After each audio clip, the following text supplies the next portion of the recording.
আমি তো আরেকটা জীবন পাবো না। একটা বিবাহিত পুরুষকে আমি কেন বিয়ে করবো, তার সাথে কেন সংসার করবো? আমি তো আরেক জীবনে একটা অবিবাহিত পুরুষকে বিয়ে করতে পারবো না, তাই না?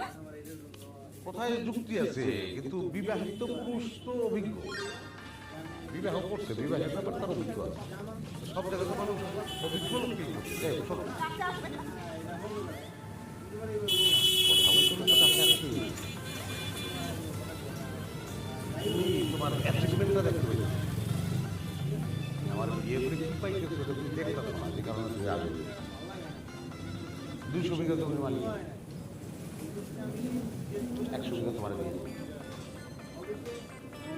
আচ্ছা যাও 100 না, 125 বিঘা দিলাম, বাকি 75 বিঘা বড়টা এবং